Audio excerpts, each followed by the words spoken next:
5 taon matapos ikasal noong 2020. Sa ngayon, isa ng ganap na family of 3, sina Megan Yang at Michael Daez, sa pagdating ng kanilang first baby. The Philippine Showbiz List presents detalye sa panganganak ni Megan Yang sa panganay nila ni Michael Daez. Noon pa man ay bukas na sina Megan at Michael sa pagsasabing hindi sila nagmamadali na magsimula ng isang pamilya at handa kung kailan ito ibigay sa kanila. Pero isang sorpresa ang dumating. Noong December 6, 2024, ibinahagi ni Michael at Megan ang isang exciting news sa social media. Pinili nilang gamitin ang kanilang hilig sa gaming at ipinakita ang anunsyo sa isang malikhaing video na inspired ng game series na Super Mario. Sa video, tampok sila Megan at Michael bilang Player 1 and 2. Nagpakita ang mga salitang Player 3 nang sabay nilang pindutin ang question mark box. At dito lumabas ang nakakatuwang anunsyo na Baby Daez 2025 Start. Pagkatapos, magkasama nilang hinawakan ang kanilang pregnancy sonogram na may caption na A new chapter begins for us, Bonez and Fofo and Baby Daez, na nakatanggap ng mainit na pagbati mula sa kanilang mga kaibigan at pamilya. The DIY Gender Reveal Party. Ramdam ang excitement ilang araw matapos ang pregnancy announcement, sina Megan at Michael ang nagdaos ng isang intimate at masayang DIY gender reveal party noong December 28, 2024.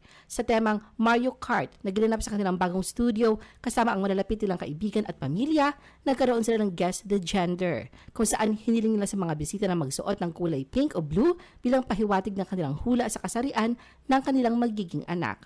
Sa simula, parehong inakala na Megan at Michael na babae ang kanilang panganay, kaya nagulat sila na malamang baby boy ito. Lumipat ang video sa masilang mga eksena sa party kung saan nagdiwang ang mga bisita na makita ang blue confetti na lumabas mula sa balloon na pinutok ni Megan. Parehong hands-on sa pag-organisa ng kanilang gender reveal noong January 7, 2025, nagbahagi sila Megan at Michael sa Instagram ng mga detalye kung paano nila personal na inorganisa ang party. Hindi sila umasa sa event planners. Sa halip, sila mismo nag-asikaso ng mga dekorasyon at paghahanda upang maging mas personal at makabuluhan ang selebrasyon. Tumulong din ang mga kapatid ni Megan, sina Victor at Lauren, sa pag-aayos ng charcuterie board. Mayroong pizza, pansit, kape, snacks, Mario Kart gaming area, painting station, at mga larong may Lego prizes. Ayon kay Michael, si Megan ang nag-set up ng mga lobo habang siya naman ang gumawa ng mga signages para sa party. Naglagay din sila ng fan na may mga baby pictures nila sa magkabilang gilid. Dagdag pa niya, inilagay nila ang sprinkle of their personality sa selebrasyon, dahilan kung bakit naging isang masaya at di malilimutang araw ang kanilang gender reveal. Megan on her first pregnancy. Sa isang episode ng podcast nila ni Michael, ibinahagi ni Megan ang mga hamon na kanyang naranasan sa unang trimester na kanyang pagbubuntis. Sinabi niya na naramdaman niya ang iba't ibang sintomas na karaniwang dinaranas ng mga buntis. Isa sa mga unang sintomas na naramdaman niya ay ang matinding pagkapagod. Ayon kay Megan, sobrang inaantok siya hanggang sa parang natulog siya buong araw at pakiramdam niya ay parang nag-workout siya ng 4 na oras kaya ganoon katagal ang tulog niya.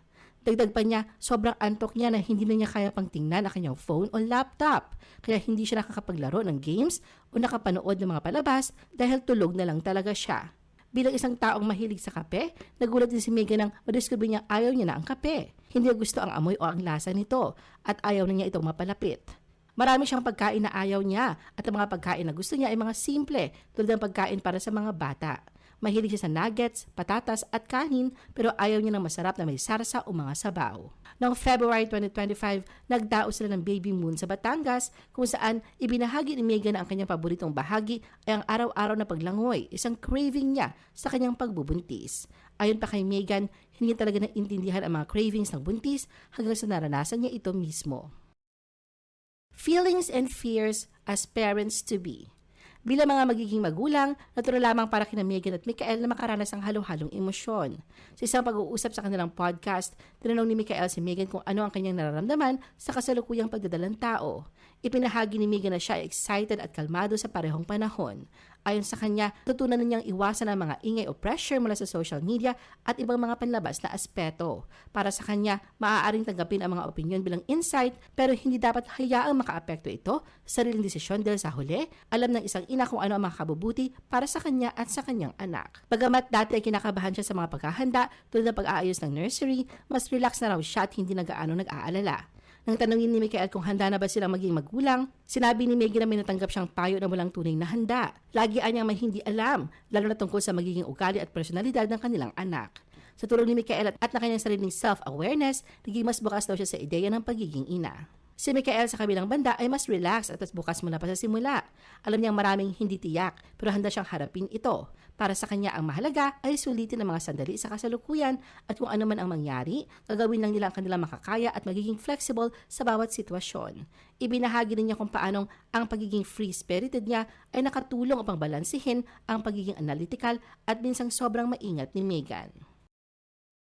Megan and Michael welcome their first child. Excited na sila Megan at Michael sa pagdating ng kanilang baby boy, pero bago yon, isinakatuparan muna nila ang isang masayang maternity photo shoot.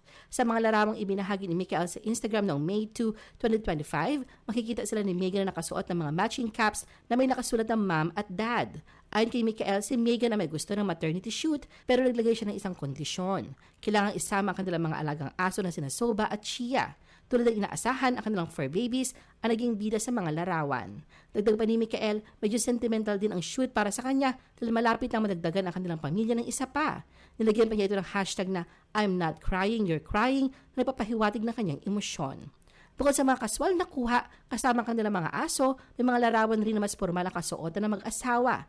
Nakasuot si Megan ng pastel yellow na set na nagbibigay diin sa kanyang baby bump, habang si Michael naman naka-orange na sweater at brown na pantalon. Makikita sa shoot ang kilig, pagmamahalan at kasabikan ng mag-asawa sa kanilang bagong yugto bilang mga magulang. At matapos ang paghihintay, finally, dumating na ang malaking araw sa buhay nilang mag-asawa. Inanunsyo rin na Megan at Michael ang pagsilang ng kanilang baby boy sa kanilang Instagram pages nitong May 28. Nag-post si Megan ng isang video clip kung saan mapapanood ang compilation ng mga litrato mula sa kanyang pregnancy journey. Isa-isang ipinakita rito ang mga pictures mula ng unang mga linggo ng kanyang pagbubuntis hanggang sa unti-unti nang lumaki ang kanyang tiyan. Kasunod nga ng kanyang 39th week photo ay ang litrato nila ni Michael na kalong-kalong na kanilang baby na isinilang nitong nagdaang May 20. Sa caption sinabi ni Megan na bagamat isang linggo na mula nang isilang niya ang kanilang anak, ibinahagi niya na patuloy pa rin nilang ninanamnam ni Michael ang ligaya ng pagiging mga first-time parents. Samantala sa Instagram ni Michael may caption na an explosion of overwhelming emotions, new chapter unlocked. Ibinahagi niyang isang video clip kung saan makikita silang magkasama ni Megan habang inaasahan ang pagdating ng kanilang panganay. Hanggang sa mag-transition ito sa isang larawan nilang kasama na ang kanilang baby at mga alagang aso. Sa clip, makikita rin ang ilang sulyap sa mukha ng kanilang baby boy. Sa comment section, agad naman na bumuhos ang mga mensahe ng pagbati mula sa mga tagahanga at mga kasamahan nila sa industriya para kina Megan at Michael at sa kanilang baby. Ano ang masasabi mo sa video na ito? Mag-like o mag-react at huwag mahiyang mag-comment. For our YouTube viewers, huwag kalimutan mag-subscribe at i-hit ang notification button. At para sa aming Facebook viewers, mag-like at follow sa aming Facebook page para updated ka sa mga showbiz chika. Thanks for watching!